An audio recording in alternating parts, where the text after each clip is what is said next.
over 100 Twitter accounts. Some of them are just feed accounts. The at ABC News, for example, is just an RSS feed, and it just real simple syndication.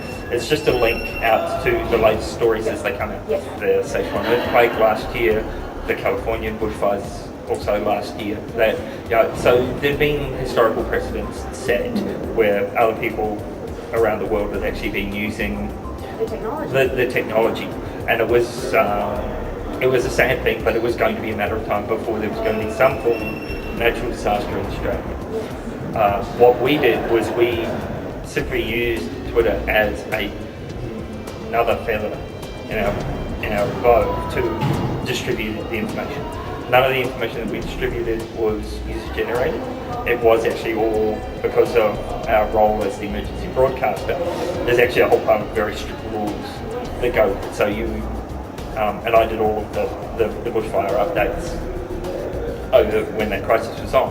But I have an extensive understanding of how our role as an emergency broadcaster works. Yeah. So what it was those CFA and DSE emergency broadcasts. Yes. But what it meant was it was just another way, so that some people who couldn't access phone lines, but could still access the internet on the mobile, for example. Yep. Even the actual towns themselves. Yes.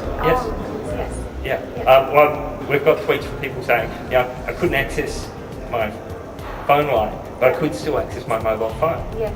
And it was because of that I could keep up to date with some of the information. And without going into it too far, what kind of messages were you relaying to people? Were they, some of them, amazing and gut-wrenching, or...?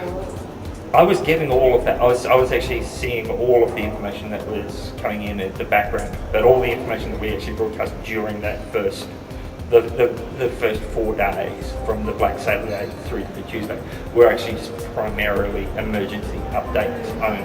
After that, as the emergency side of things had passed, it was links to our content, it was links to fundraising initiatives, it was links to people asking for help for their knitings and we required tools and things like that. So we were broadcasting that sort of stuff. So it was like mirroring what we do on the radio, but it was mirroring it into a platform where there were a whole pile of people who may not necessarily be your traditional 774 listeners.